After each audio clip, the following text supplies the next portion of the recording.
महादेव कहते हैं सिर्फ मरी हुई मछली को पानी का बहाव चलाती है। जिस मछली में जान होती है वह अपना रास्ता खुद बनाती है। भाग्य कुछ नहीं है, आप जो मेहनत करते हैं उसका परिणाम है। मेहनत का फल और समस्या का हल देर से ही सही लेकिन मिलता जरूर है। पानी को बर्फ में बदलने में वक्त लगता है, ढले हुए सूरज को निकलने में वक्त लगता है। थोड़ा धीरज रख, थोड़ा और जोर लगाता रह। किस्मत के जंग लगे दरवाजे को खुलने में वक्त लगता है। याद रखना, एक रात पहले पढ़कर आप परीक्षा तो उत्तीर्ण कर सकते हो मगर प्रथम नहीं आ सकते। सबके लबों पर एक दिन तेरा ही नाम होगा। हर कदमों पे तेरे दुनिया का सलाम होगा। हर मुसीबत का सामना करना तू डट कर। देखना समय एक दिन तेरा भी गुलाम होगा। अपने मिशन में कामयाब होने के लिए आपको अपने लक्ष्य के प्रति एकचित निष्ठावान होना पड़ेगा। वो अक्सर भटक जाते हैं जिन्हें सहारा मिल जाता है। हम सभी के पास समान योग्यता नहीं है लेकिन हमारे पास अपनी प्रतिभा को विकसित करने के लिए समान अवसर है। छूले आसमान जमीन की तलाश ना कर, जीले जिंदगी खुशी की तलाश ना कर। तकदीर बदल जाएगी खुद ही मेरे दोस्त, मुस्कुराना सीख ले, वजह की तलाश ना कर। चाहे जितना मोटिवेशनल शायरी पढ़ लो लेकिन कामयाब होने की जो प्रेरणा रिश्तेदारों के तानों से मिलती है वह किसी और से नहीं मिल सकती। जीवन में कठिनाई हमें बर्बाद करने के लिए नहीं आती बल्कि ये हमारी छुपी शक्तियों को बाहर निकालने में हमारी मदद करती है। अगर सीखना है दिए से तो जलना नहीं, मुस्कुराना सीखो। अगर सीखना है सूर्य से तो डूबना नहीं, उठना सीखो। अगर पहुंचना है शिखर पर तो राह पर चलना नहीं, राह का निर्माण करना सीखो। जिसमें उबाल हो ऐसा खून चाहिए, जीत की खातिर ऐसा जुनून चाहिए। ये आसमान भी आएगा जमीन पर, बस इरादों में ऐसी गूंज चाहिए। परिंदों को मंजिल मिलेगी यकीनन, ये फैले हुए उनके पर बोलते हैं। अक्सर वो लोग खामोश रहते हैं जमाने में जिनके हुनर बोलते हैं। शाम सूरज को ढलना सिखाती है, शाम परवाने को जलना सिखाती है। गिरने वालों को होती है तकलीफ पर ठोकर ही इंसान को चलना सिखाती है। अभी तो असली उड़ान बाकी है, परिंदे का इम्तिहान बाकी है। अभी अभी तो लांघा है समुंदर, अभी तो पूरा आसमान बाकी है। जीवन में तूफान का आना भी जरूरी है क्योंकि तभी हमें पता चलता है कि कौन हाथ पकड़कर साथ चलता है और कौन साथ छोड़कर जाता है। कठिन रास्तों से कभी घबराए नहीं क्योंकि कठिन रास्ते हमेशा खूबसूरत मंजिल की ओर ले जाते हैं। ना कोई कठिनाई ना कोई तकलीफ तो क्या मजा है जीने में। बड़े बड़े तूफान थम जाते हैं जब आग लगी हो सीने में। जिसने मुझे ठुकरा दिया मेरा वक्त देखकर, मैं कसम खाता हूं एक दिन ऐसा वक्त लाऊंगा कि मुझसे मिलना पड़ेगा उन्हें वक्त लेकर। अपनी समस्या की पहचान खुद करें, दूसरे तो उलझन पैदा करेंगे। दिखावे के लिए तो हर कोई जीता है। जिस समय हम किसी का अपमान करते हैं उसी समय हम अपना सम्मान भी खो देते हैं। आप तभी हार सकते हैं जब आपको लगता है कि आप जीत नहीं सकते। बुरा वक्त बताकर तो नहीं आता लेकिन बहुत कुछ सिखा कर जाता है। अक्सर लोग कहते हैं कि तुमसे नहीं होगा, तो जरा आप ही सोचो, हमसे नहीं होगा तो भला किससे होगा। सफलता की वह ऊंचाई किसी अभिशाप से कम नहीं जो इंसानियत और दया भाव खोकर प्राप्त की गई हो। दोस्तों, राजा की तरह जीने के लिए पहले गुलाम की तरह मेहनत करनी पड़ती है। अगर हम सपने को सोच सकते हैं तो हम उसे हकीकत में बदल भी सकते हैं। इंसान को कभी घमंड और अभिमान नहीं करना चाहिए। भगवान न जाने कितने अभिमानी लोगों को मिट्टी से बनाकर मिट्टी में मिला दिया। चिंता इतनी करो कि काम हो जाए, इतनी नहीं कि जिंदगी तमाम हो जाए। पंछी कभी अपने बच्चों के भविष्य के लिए घोंसले बनाकर नहीं देते, वो तो बस उन्हें उड़ने की कला सिखाते हैं। जब तक रास्ता दिख रहा है वहां तक चलिए, आगे का रास्ता वहां पहुंचने के बाद दिखने लगेगा। अपनी तारीफ तो हर कोई खुद से कर सकता है लेकिन जब लोग आपकी तारीफ करने लगे तो समझ जाना आप सही रास्ते पर जा रहे हैं। ताकत आवाज में नहीं, अपने विचारों में रखो क्योंकि फसल बारिश से होती है, बाढ़ से नहीं।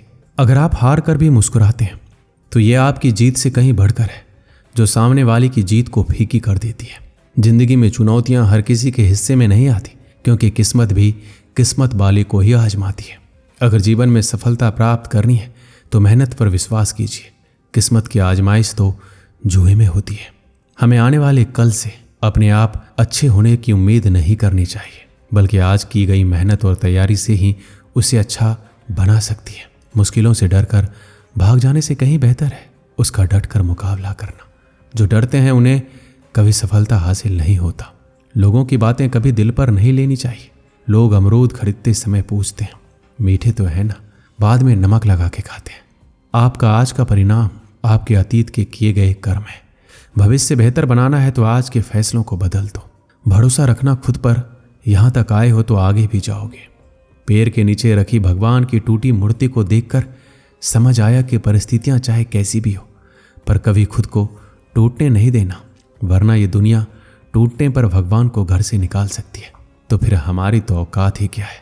जीवन जीने के दो ही रास्ते हैं, या तो चुनौतियों से जमकर लड़ो या फिर खुद के ऊपर डर हावी हो जाने दो। हर परिस्थिति में यदि आप खुश रहते हैं तो आपके बुरे चाहने वाले के लिए एक सजा है। जो लोग आपसे जलते हैं उनसे कभी नफरत ना करें, क्योंकि वही तो वो लोग हैं जो ये समझाते हैं कि आप उनसे बेहतर हैं। कभी कभी जीवन के फैसले जल्दीबाजी से नहीं करना। जल्दीबाजी में अक्सर फैसले गलत रास्ते भी चुन लेते हैं। जीवन में पैसा ही सब कुछ नहीं होता। अगर आप मेहनत करना जानते हैं तो जीवन भर पैसा कमा सकते हैं, लेकिन नाम कमाना पैसे कमाने से कहीं बेहतर है। जब आप कुछ नहीं कर सकते तो एक चीज जरूर करें, प्रयास। वैसे दुनिया में सलाह देने वाले लाखों मिल जाएंगे, लेकिन मुसीबत के वक्त आपका खास ही आपके साथ होता है, जो आपको दिल से चाहता है। जब भी तुम्हारा हौसला आसमान तक जाएगा, याद रखना कोई ना कोई पंख काटने जरूर आएगा। जिंदगी काफी तेजी से आगे बढ़ती है, और अगर आप थोड़े भी समय के लिए रुके तो जमाने से पीछे छूट जाओगे। क्या फर्क पड़ेगा तुझे दुख के सागर में डूब जाने से। कल का सूरज तो अपने समय पर ही उगेगा। गरजने वाले बादल वर्षा नहीं करते, इसलिए कहिए मत, बल्कि करके दिखाइए। सच्चे हो तो सफाई भी अधिक देनी पड़ेगी। जिनके विचार सुंदर होते हैं वही आगे बढ़ते हैं।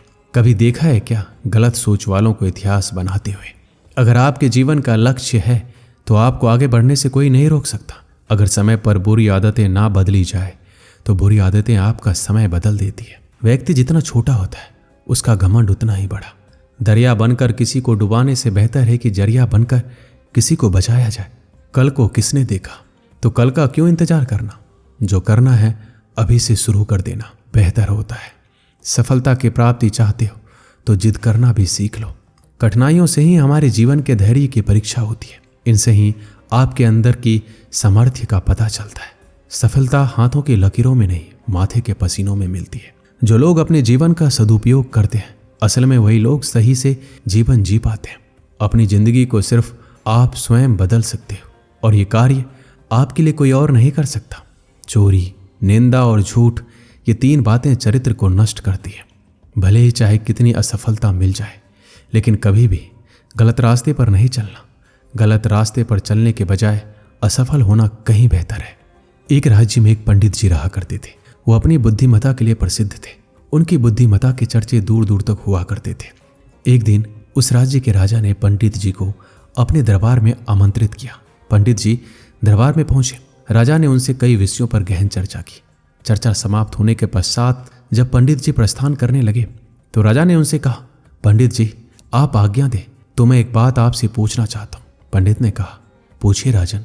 राजा ने पूछा, आप इतने बुद्धिमान हैं पंडित जी, किंतु आपका पुत्र इतना मूर्ख क्यों है? राजा का प्रश्न सुनकर पंडित जी को बुरा लगा। उन्होंने पूछा, आप ऐसा क्यों कह रहे हैं राजन? फिर राजा ने कहा, पंडित जी आपके पुत्र को यह नहीं पता कि सोने और चांदी में अधिक मूल्यवान क्या है। राजा की यह बात सुनकर सारे दरबारी हंसने लगे। सबको यूं हंसता देख पंडित जी ने स्वयं को बहुत अपमानित महसूस किया, किंतु वो बिना कुछ कहे अपने घर लौट आए और पहुंचने पर उनका पुत्र उनके लिए जल लेकर आया और बोला, पिताजी जल ग्रहण करें। उस समय भी सारे दरबारियों की हंसी पंडित जी के दिमाग में गूंज रही थी। वो अत्यंत क्रोध में थे। उन्होंने जल लेने से मना कर दिया और बोले, पुत्र जल तो मैं अब तब ग्रहण करूंगा जब तुम मेरे इस प्रश्न का उत्तर दोगे। पुत्र बोला, पूछिए पिताश्री। पंडित ने कहा, यह बताओ कि सोने और चांदी में अधिक मूल्यवान क्या है? पुत्र ने तपाक से उत्तर दिया, सोना अधिक मूल्यवान है। पुत्र का उत्तर सुनने के बाद पंडित जी ने पूछा, तुमने इस प्रश्न का सही उत्तर दिया है, फिर राजा तुम्हें मूर्ख क्यों कहते हैं? वो कहते हैं कि तुम्हें सोने और चांदी के मूल्य का ज्ञान नहीं है। पंडित की बात सुनकर पुत्र सारा माजरा समझ गया। वो उन्हें बताने लगा, पिताजी मैं प्रतिदिन सुबह जिस रास्ते से विद्यालय जाता हूँ उस रास्ते के किनारे राजा अपना दरबार लगाते हैं। वहाँ ज्ञानी और बुद्धिमान लोग बैठकर विभिन्न विषयों पर चर्चा करते हैं। मुझे वहां से जाता देख राजा अक्सर मुझे बुलाते हैं और अपने एक हाथ में सोने और एक हाथ में चांदी का सिक्का रखकर कहते हैं, इन दोनों में से जो तुम्हें मूल्यवान लगे वो उठा लो। मैं रोज चांदी का सिक्का उठाता हूँ। ये देखकर वो लोग मेरा परिहास करते हैं और मुझ पर हंसते हैं और मैं चुपचाप वहां से चला जाता हूँ। पूरी बात सुनकर पंडित ने कहा, पुत्र, तुम्हें ज्ञात है कि सोने और चांदी में से अधिक मूल्यवान सोना है, तो सोने का सिक्का उठाकर ले आया करो। क्यों स्वयं को उनकी दृष्टि में मूर्ख साबित करते हो?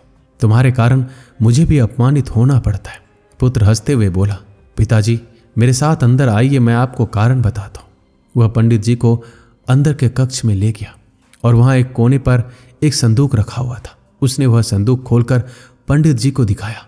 पंडित जी आश्चर्यचकित रह गए। उस संदूक में चांदी के सिक्के भरे हुए थे। पंडित जी ने पूछा, ये सब कहाँ से आया? पुत्र ने उत्तर दिया, पिताश्री, राजा के लिए मुझे रोकना और हाथ में सोने और चांदी का सिक्का लेकर वह प्रश्न पूछना एक खेल बन गया है। अक्सर वो ये खेल मेरे साथ खेला करते हैं और मैं चांदी का सिक्का लेकर आता हूँ। उन्हीं चांदी के सिक्कों से ये संदूक भर गया। जिस दिन मैंने सोने का सिक्का उठा लिया उस दिन ये खेल बंद हो जाएगा, इसलिए मैं कभी सोने का सिक्का नहीं उठाता। पंडित जी को पुत्र की बात समझ तो आ गई, किंतु वो पूरी दुनिया को बताना चाहते थे कि उनका पुत्र मूर्ख नहीं है, इसलिए उसे लेकर राजा के दरबार चले गए। वहां पुत्र ने राजा को सारी बात बता दी। वो जानते हुए भी चांदी का सिक्का क्यों उठाता था। पूरी बात सुनकर राजा बड़ा प्रसन्न हुआ। उसने सोने के सिक्कों से भरा संदूक मंगवाया और उसे पंडित जी के पुत्र को देते हुए बोला, असली विद्वान तो तुम निकले। इस कहानी से हमें यही सीख मिलती है, कभी भी अपने सामर्थ्य का दिखावा मत करो, कर्म करते चले जाओ।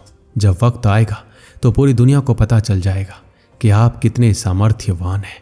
उस दिन आप सोने की तरह चमकोगे और पूरी दुनिया आपका सम्मान करेगी। दोस्तों, इस वीडियो में बस इतना ही। मिलते हैं अगली वीडियो में। अपना ख्याल रखिएगा। हर हर महादेव।